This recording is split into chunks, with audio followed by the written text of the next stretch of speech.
Hey everybody, it is time for lab number 19, which is our first lab on the spinal cord.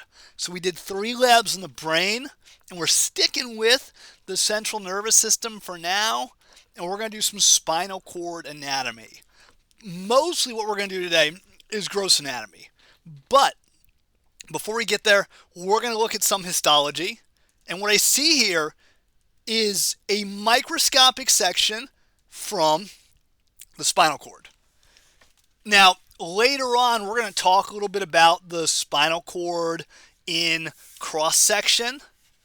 So, when you draw the spinal cord in cross section, transverse section like so, there is this sort of butterfly or H-shaped region like that, and it has all these horns in it. So it has 4 horns. So there's a pair of horns right there. Those guys are called dorsal horns. So each of those guys is a dorsal horn because they're towards the back, which is kind of hard to tell in my drawing here, but take my word for it. And if those 2 guys are dorsal horns, then obviously, what are these 2 guys right here going to be? Hopefully you said it. The answer is they're ventral horns. Now, of course, if you want to say posterior and anterior instead of dorsal and ventral, be my guest. So what we're going to find in these ventral horns are motor neurons. Motor neurons. So I can see 1, 2, 3 motor neurons. 3 motor neurons. They're multipolar. I mean, look at how many. 1, 2, 3, 4, 5, 6, 7, 8, 9, 10, 11, 12, 13. At least 13 processes are coming out of that guy. Now, we really see the body nicely. I'm not sure if we can see an axon here. I mean, I don't think we see an axon on this one. Sometimes it's kind of hard to tell. So we definitely have a bunch of dendrites, though. Okay? So we also see, what else do we see here? Lots of other nuclei. Look at all these other nuclei. Just going to keep covering nuclei here. These are nuclei of glial cells. Remember, glial cells are your support cells of your nervous system. So, spinal cord cross section, there is this gray matter sort of butterfly H in it. We're on the ventral horns here. We're zooming in on a ventral horn, and in that ventral horn we are going to see a lot of motor neurons and a lot of glial cells. And I see 3 fantastically beautiful motor neurons here. All right, let's clear all this rubbish and keep on going. So on those motor neurons, we can definitely see the body or the soma. Okay? We can see the nucleus in there, and we can kind of sort of faintly make out the Nissl body, which is the rough endoplasmic reticulum, the protein-making machinery of a neuron. So we can see that nicely. There's the nucleus pointed out with an arrow, and there is a dendrite. We know that dendrites branch like crazy to provide surface area so that they can be synapsed on from other neurons or specialty receptor cells. The word dendrite literally means branching, means like trees, and that's great because it gives us more surface area.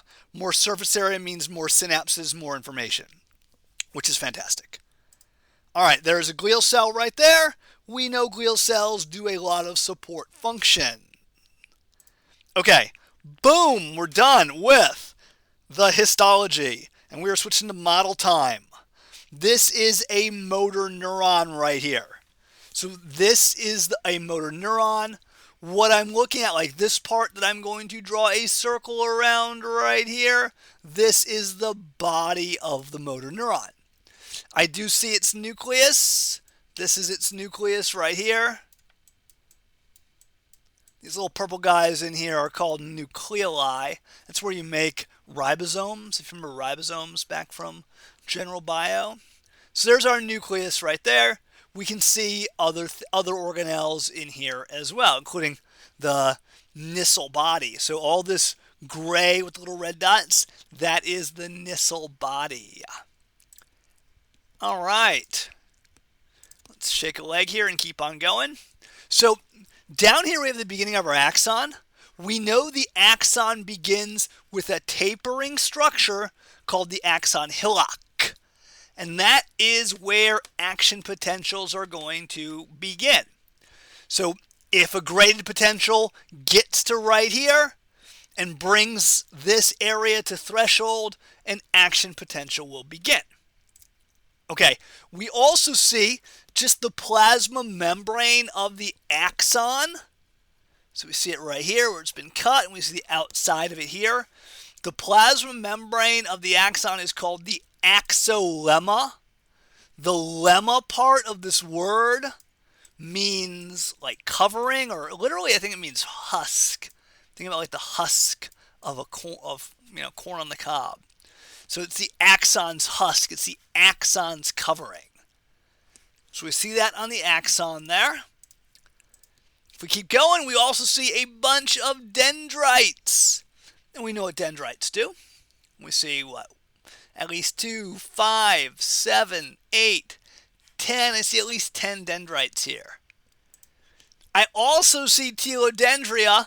Those are from other neurons. So other neurons are synapsing. So here's a synapse right here. This is a synapse right here between this dendrite from our neuron that we have the nucleus and the body of right here, and this telodendrion from another neuron. So that is a synapse right there. And I see what? 1, 2, 3, 4, 5 telodendria here. Okay, at the end of each telodendrion, I see the axon terminals. So I can see 1, 2, 3 axon terminals. Of course, they're making the actual synapse. They are going to contain the neurotransmitters that are going to be released to convey information from one neuron to the next. Okay, so now we have a different view. So what we're looking at here is the axon. So it's like we stepped away. Earlier we had the cell body. That's an ugly cell body, I know. I didn't even give it any dendrites. There's a nucleus though. And what we're doing now is we're zooming in on the axon somewhere down here. Okay? All right. Awesome. I do see my axolemma right there. I even see some mitochondria in the axon for energy purposes. Okay, but let's check out what's covering the axon. This yellow stuff here is the myelin sheath. Myelination is going to physically protect that axon, is going to electrically insulate it, and it makes the action potential go faster. Hopefully you remember that from several lectures ago. Now I also see a nucleus right here.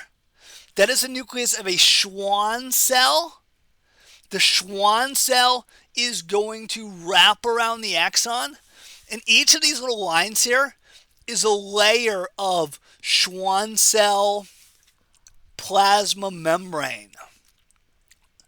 The Schwann cell, what it does, so like, let's say this was our axon right here. So this is our axon right here, cut in transverse section.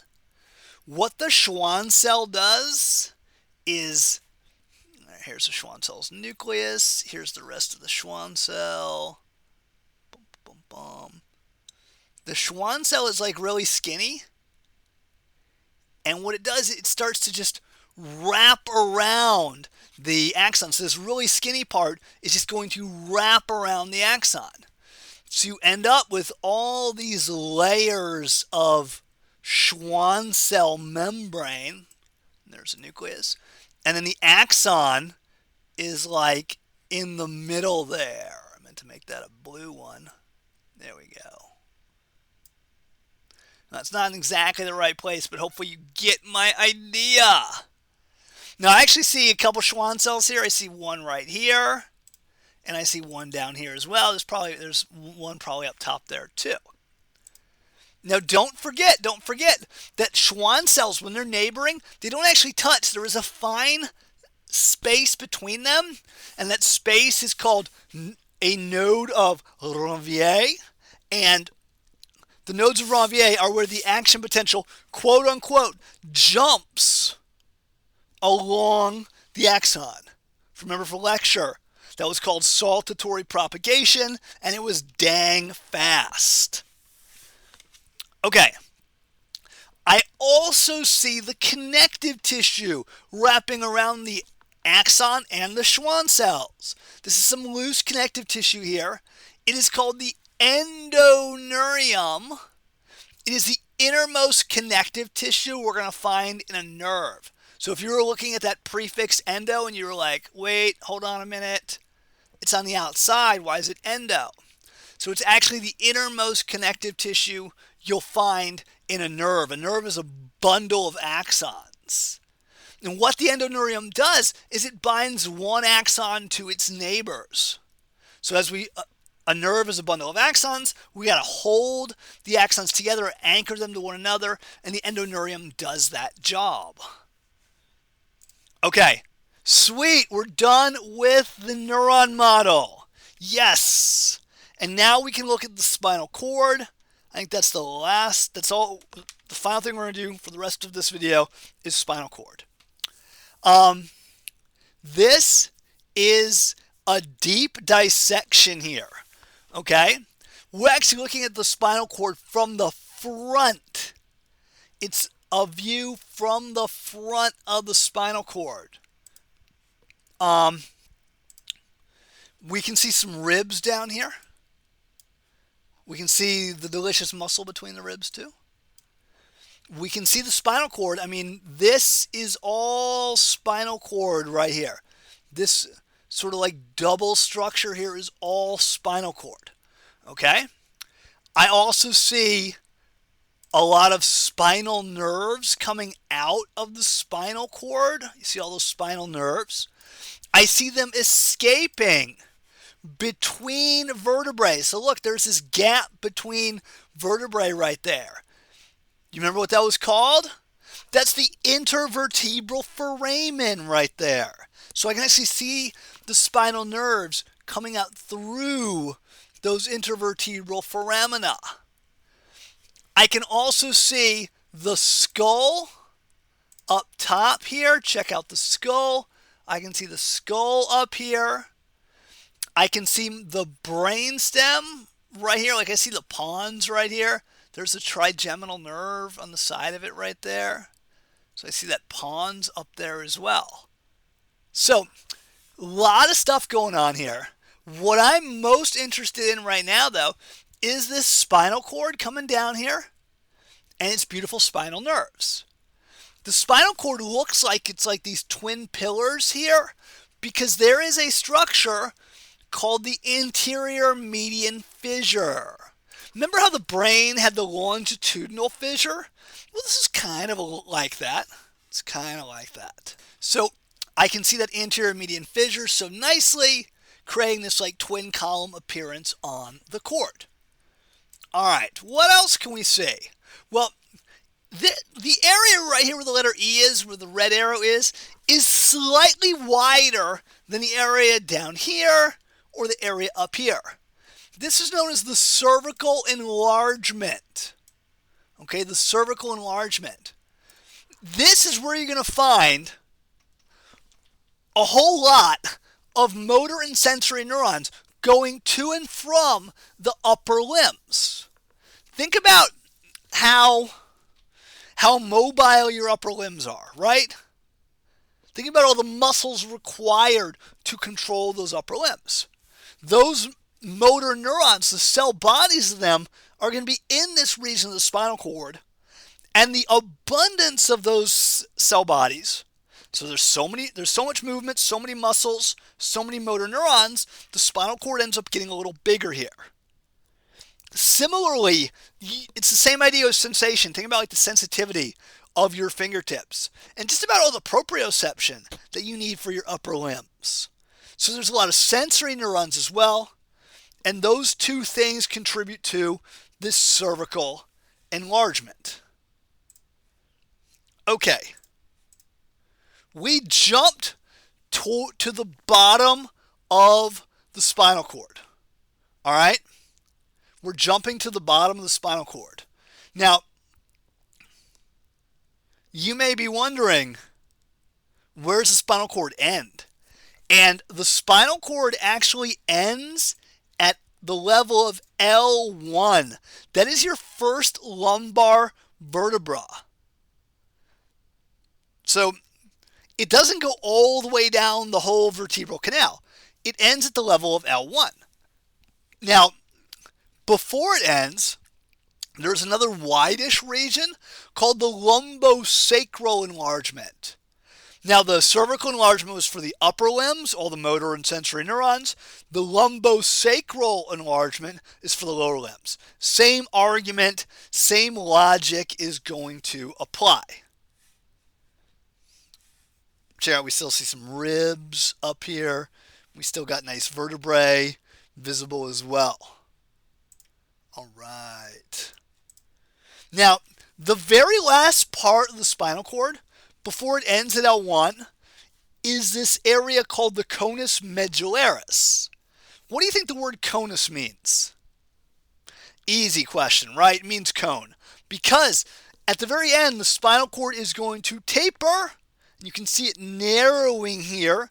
It tapers in a cone-like fashion. So this is the conus medullaris.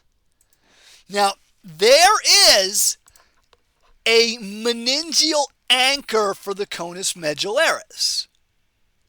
So if we find like the tip of the conus medullaris right here, where that 14 is, and we go straight down, there is this line here that I'm trying to trace with my own green line. And this is actually a piece of pia matter that runs from that tip of the spinal cord right there, the tip of the conus medullaris, and runs all the way down to the posterior coccyx. And that thin strand of pia matter is called the filum terminale. Filum string, terminale at the end.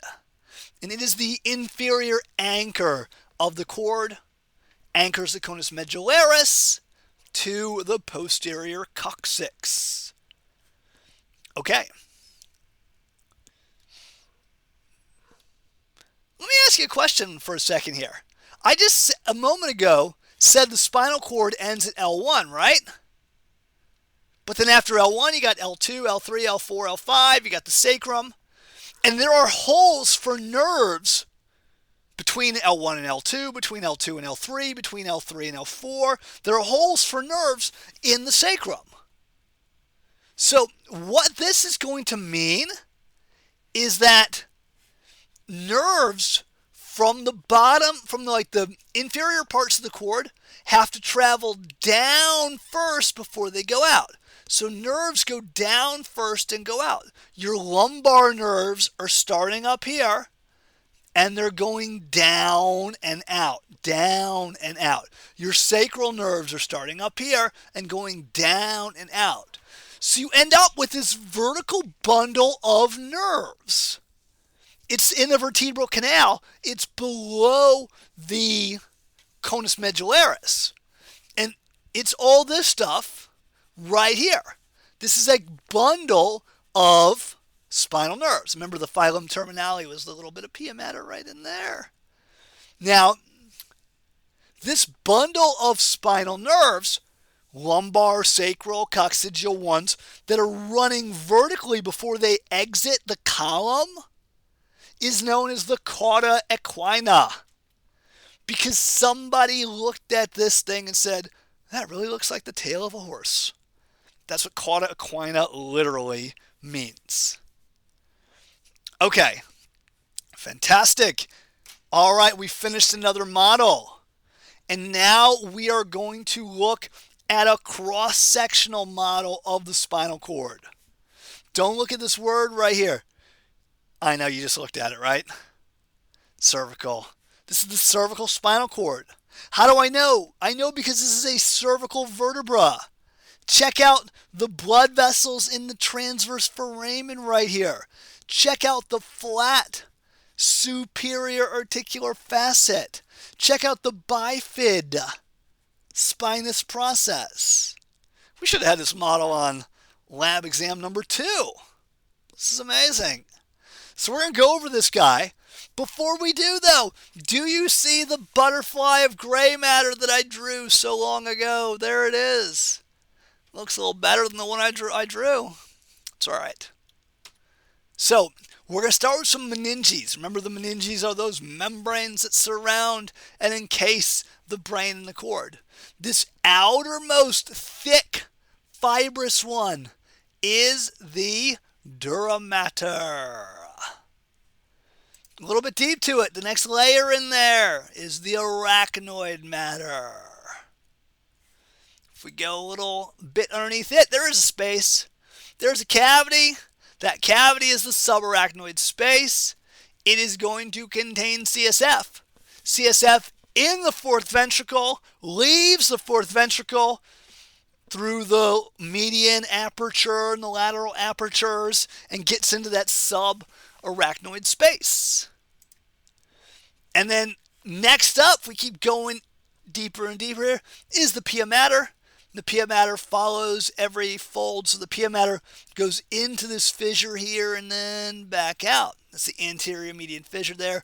And we can see the pia mater following it so nicely. Okay, there's an anterior median fissure in the front. There's a posterior median sulcus in the back. A sulcus is also a groove. A fissure is generally deeper. Sulci are smaller. Fissures are bigger. Okay, what other anatomy do we see here? We see white matter. So there is the gray butterfly, right? But then all around the gray butterfly, I've got white matter. The white matter is going to contain these structures called funiculi. One is a funiculus. It means like cable. This is a posterior funiculus right here. This is a group of myelinated axons taking info from the body to the brain. If you think about it, if we're going from the body to the brain, what are body senses? Touch, proprioception. Those are my two big ones. If we jump to the side, still white matter here. This is where we would find a lateral funiculus.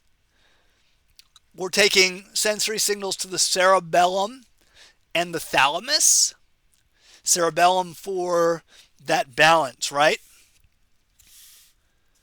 Now, the lateral funiculus also has motor commands coming downwards. So we got commands going both ways, both up and down here. So you got posterior, lateral, I guess you can bet what's next. Anterior funiculus would be right here. Myelinated axons again. Hey, that's why it's white matter, because of all the myelination. Again, taking sensory signals to the thalamus, as well as motor commands coming down, involved in balance and coordination. All right. There's an anterior median fissure. We see that again. And now it's time for the gray matter. In the very first slide, I talked about how the gray matter has horns. This is a ventral horn right here. The ventral horn contains cell bodies. It's another word for cell bodies. Cell bodies are somata. So it contains somata of somatic motor neurons. So somatic motor neurons, they're going to go to skeletal muscles. They're going to move your body. So that's the ventral horn. There's also in the back a dorsal horn. Sensory information comes into the dorsal horn. Sensory information is afferent and dorsal to the spinal cord. Remember that word SAD? Talked about that a while ago. Sensory signals are afferent and they come in dorsally. So sensory neurons are going to come in along these yellow guys right here and come in and either end in the dorsal horn or end somewhere over here in the ventral horn. Since they're coming into the spinal cord, they're coming from the body, which means they're probably carrying info about touch and about proprioception. All right. The two halves of the butterfly are linked by the gray commissure. The gray commissure. It connects the two halves. If you think back to the brain lecture, we talked about commissural fibers connecting the two cerebral hemispheres.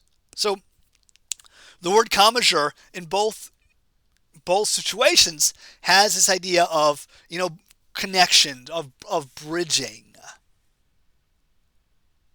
And actually, I just noticed a mistake. I am so dumb. Making mistakes. That should say spinal. Sorry about that. That should say spinal. All right. Hopefully I remember to fix that. We'll see. Okay, where was I? Gray commissure. There's a passageway in the middle of the spinal cord, in the middle of the gray commissure. That passageway is called the central canal. It actually connects, if you go superiorly, it connects to the fourth ventricle of the brain, and it is filled with CSF. Okay. Moving out of the spinal cord, we're going to start naming the bundles of axons going in and out. This guy right here is a bundle of axons called the dorsal root. Dorsal, so it's sensory. So these axons are going in this direction, taking sensory information in. It's a dorsal root bringing sensory info into the dorsal horn. This swelling here is actually continuous with the dorsal root. It is the dorsal root ganglion. That's where I find the cell bodies of my sensory neurons. So my sensory neurons, they have their dendrites somewhere out here, and then their axon connects, and their axon goes and goes and goes and goes. And then the axon passes the soma right here, and the axon keeps going, going, going. Do you remember what we call that kind of neuron? Sensory neurons were what kind of neuron? They were unipolar. And because they're unipolar, we find the cell body along the way, and this bulge here is a cluster of cell bodies. Remember, a ganglion is a collection of cell bodies, of somata, in the peripheral nervous system. Okay. Now we had a dorsal root, so we're going to have another bundle of axons called the ventral root. And these axons are motor axons. They're starting in the ventral horn, and they are going to come out here. There's smaller little bundles here that are fusing together to make the big bundle that is the ventral root. And keep on going. So the ventral root is right next to the dorsal root ganglion right there. Okay, what else do we see? We see the spinal nerve. So the dorsal root and the ventral root are going to fuse to make a spinal nerve. So your spinal nerve is going to be mixed. It's going to have sensory and motor components. There are actually 31 pairs of spinal nerves that are exiting the spinal column. 31 on the left, 31 on the right. Each of them is a mixed nerve with both sensory and motor information. All right, switching up to some different models. Same basic stuff, just a little bit different artwork. Okay? Whoops. So starting out, there's the posterior median sulcus on both of those. There's our anterior median fissure, really pretty wide down here. There's posterior funiculus on both of them, lateral funiculus, anterior funiculus. Here we got the ventral horn. And now we see something new. This model is showing us not only a ventral horn and dorsal horn, but also a lateral horn. You're only going to find these in the thoracic cord and the upper lumbar cord. So it is a projection to the side. I like it better in this down model here. This is where I'm going to find cell bodies of autonomic motor neurons. Remember, in the ventral horn, I had cell bodies of somatic motor neurons, which were going where? To skeletal muscle. In the lateral horns, I'm going to find cell bodies of autonomic motor neurons, which are going to cardiac muscle, smooth muscle, and glands. Okay, cool. There's our good old dorsal horn on each of them. There's our gray commissure and its central canal. There's the dorsal root ganglion, where I find the sensory neuron somata, ventral root, and the spinal nerve. And we're done with those models. And all we got to do is a few of the same things, nothing new here, just on a microscopic view of the cord. Starting with that anterior median fissure. Look at that gap we see. And there's my anterior funiculus. I find the fissure. I find the anterior side, right? Right. Lateral funiculus, posterior funiculus. Ventral horn, dorsal horn, gray commissure, central canal. Done. Did that spinal cord fast, I know. It's because we did all that stuff already, like multiple times. And this might be the last thing I'm showing you. Almost. I think there's one other thing we're going to look at. This is a microscopic view of the cell bodies of the dorsal root ganglion. So if I go back for a second, bear with me, bear with me, bear with me. There it is. Here's the dorsal root ganglion right here. The dorsal root ganglion contains cell bodies, right? Remember, the axon from, let's say, like from the skin. It's coming this way. Then the axon passes the cell body, keeps on going this way into the dorsal horn. And so what I want to do is zoom in on all the cell bodies in that particular dorsal root ganglion. And that's what I have here. Each of these roundish guys, not as spiky as the motor neurons we saw on slides like 1 through 3. Each of these roundish guys is a sensory neuron cell body. I don't see any processes. I just see the cell bodies. Of course, each of these guys would have a single process coming out of them because they are unipolar neurons. All right. And there's a circled one right there. There's a soma of a sensory neuron. And we see a nice little glial cell off to the side as well. And now we are on the last final slide. Do you remember earlier we talked about spinal nerves? A long time ago, we looked at spinal nerves coming out of the intervertebral foramina between the two vertebrae. And we also talked about how the ventral and dorsal roots fuse to form a spinal nerve. We said there are 31 pairs of spinal nerves. Okay? And now, the human body is actually broken down into 30 chunks. So one of the spinal nerve pairs doesn't get one of these chunks. But there are 30 chunks of the body, and those chunks are called dermatomes. Derma, skin, tomes, cut. So we're like dividing up the skin here.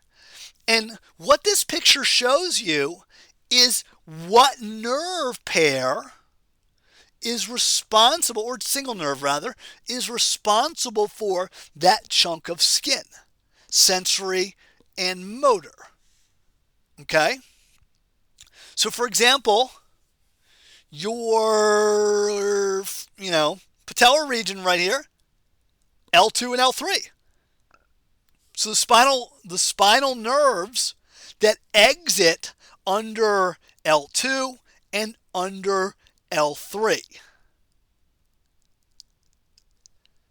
That's where they're going. So if you have a particular problem in a particular spot,